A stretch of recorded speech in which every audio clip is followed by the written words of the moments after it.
अभिवादन स्वीकार कीजिए ब्रजेश मिश्रा का और आप देखना शुरू कर चुके हैं द डिबेट। बहनों भाइयों, आज पहले चरण का प्रचार कार्य समाप्त हो गया। आज 17 तारीख और अब 19 को सुबह मतदान होना है। आज जब प्रचार कार्य समाप्त हुआ है, उत्तर प्रदेश की इन 8 सीटों पर क्या स्थिति है?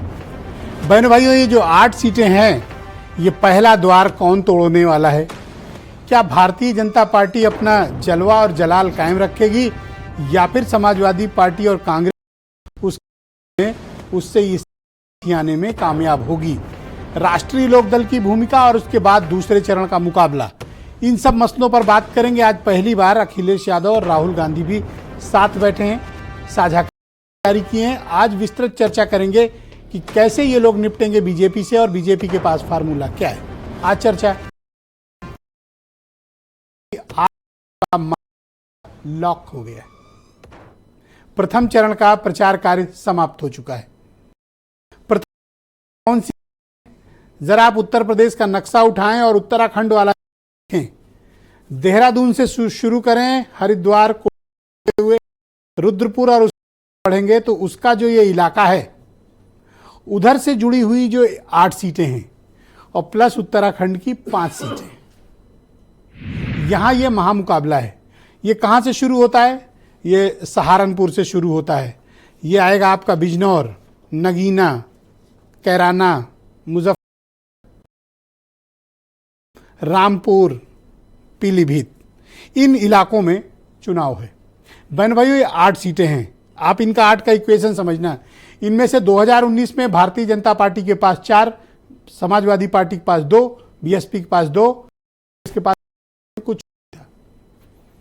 तो 2019 से गंगा में बहुत पानी इस इलाके में बह चुका है। 2022 का भी नतीजा इस इलाके ने देखा है, वो भी मैसिव फार्मर प्रोटेस्ट के बाद भी भारतीय जनता पार्टी इस इलाके में बेहद ताकतवर पार्टी के तौर पर उभरी। बीजेपी को इस गढ़ में चुनौती देना कोई सामान्य बात नहीं, बल्कि बहुत ही मुश्किल काम था।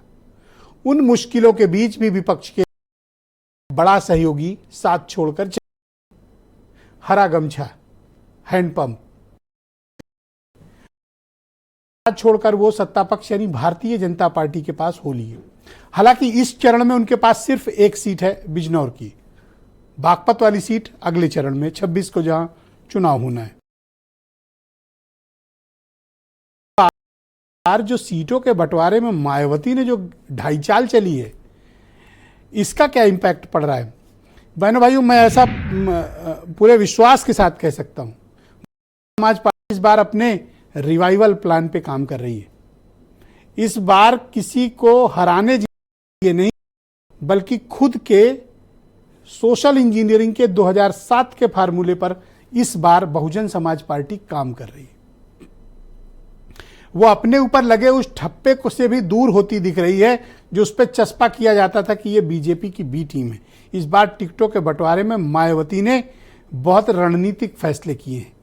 जीत हार एक अलग विषय है।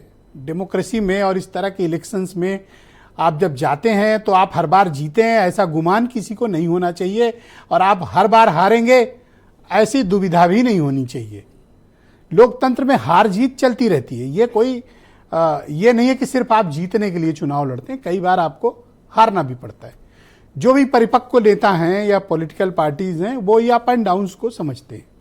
जनता का मूड स्विंग, जनता चाहती क्या है, उस इलाके में चल क्या रहा है। जिस इलाके में चुनाव है वो कोई बहुत गरीब गुरबा इलाका नहीं है। ये धान का कटोरा है, ये गन्ने का खजाना है। यहां पर खेती बाड़ी बहुत ही समृद्ध है। यहां की आय का प्रमुख स्रोत ही कृषि है। एग्रीकल्चर बेस्ड इकोनॉमी है। और कोई पूरा बुंदेलखंड या सेंट्रल यूपी या इस तरह का ब्रज क्षेत्र जैसा मसला नहीं है। बहुत ही उपजाऊ जमीन है। क्यों? क्योंकि तराई का इलाका है। नक्शा देखा ना आपने, उत्तराखंड से सटा हुआ तराई का इलाका है। यहाँ बीज कुछ छींट देंगे वो पैदा हो जाएगा। चावल बेहद अच्छी क्वालिटी का होता है, और गन्ना की तो पूछिए क्या। तो गन्ना किसानों वाली जो समस्या थी, उनके पेमेंट वाला, उस पर काफ़ी हद तक बीजेपी ने काबू पाया। इंफ्रास्ट्रक्चर मजबूत किया, कानून व्यवस्था जो भारतीय जनता पार्टी प्रस्तुत करती है वो उन्होंने इमेज परसेप्शन जनता के बीच दिया। लेकिन किसानों का एक बड़ा वर्ग है, युवाओं का एक बड़ा वर्ग है, और जो जातीय गोलबंदी है वो भारतीय जनता पार्टी की राह में इस बार स्पीड ब्रेकर का काम कर रही है। क्या समाजवादी पार्टी और कांग्रेस का अलायंस ये बीजेपी का इन 8 सीटों पर रास्ता रोकेगा या नहीं? हम इस पर खुली चर्चा करेंगे, बात करेंगे, इधर के इश्यूज समझेंगे। इमरान मसूद से शुरू करेंगे, चंद्रशेखर होते हुए हरेंद्र मलिक, संजीव बालियान, जितिन प्रसाद, एसटी हसन, भूपेंद्र चौधरी जो खुद मुरादाबाद के रहने वाले हैं, उनके इलाके में चुनाव है। आजम खां की इज्जत का चुनाव है रामपुर में, एक बड़ा मसला है। इकरा हसन इस वक्त आप देखते होंगे सोशल मीडिया पर बहुत हाईलाइट हो रही हैं। कौन है ये इकरा हसन और बीजेपी को कैसे चुनौती दे रही हैं, हम इस पर भी बात करेंगे। बिजनौर का भी चुनाव बहुत फंसा हुआ है इस बार में, और इसके अलावा हम ये देखेंगे कैराना की जो स्थिति है उस पर भी चर्चा करेंगे। और सहारनपुर में क्या इमरान मसूद के फेवर में आज जो रैली की प्रियंका गांधी ने, उसका भी बड़ा इम्पैक्ट देखने को मिला। और वहां आपने देखा होगा कि 2 दिन पहले उत्तर प्रदेश के मुख्यमंत्री योगी आदित्यनाथ ने भी बड़ा रोड शो किया था। इन सब मसलों के बीच इन 8 सीटों का पूरा एनालिसिस, प्रचार लॉक हो गया है। अब इस इलाके में क्या पोजीशन है, मुद्दे क्या हैं, और अब जब इधर से शिफ्ट होगा नीचे की तरफ आएगा, किधर, मेरठ की साइड में। नक्शा उठाइए और एरिया देखिए। अब तराई का हुआ इलाका जो उत्तराखंड से सटा है, अब दूसरा चरण इसके नीचे आएगा, मेरठ की साइड, नोएडा की साइड, बागपत की तरफ, बुलंदशहर की तरफ, गाजियाबाद की तरफ, इधर चुनाव बढ़ेगा। तो बहन भाइयों, कुछ बयान सुने, फिर आज की डिबेट आगे बढ़ेगी। पहले चरण का चुनाव उत्तर प्रदेश का होने जा रहा है, और जो पश्चिम से हवा चल रही है वो पूरे के पूरे उत्तर प्रदेश और देश के माहौल को बदलने जा रही है। एक तरफ आरएसएस और बीजेपी जो संविधान है, लोकतांत्रिक सिस्टम है, उसको खत्म करने की कोशिश कर रही है, और दूसरी तरफ इंडिया गठबंधन कांग्रेस पार्टी संविधान को, लोकतंत्र को डिफेंड करने की कोशिश कर रही है।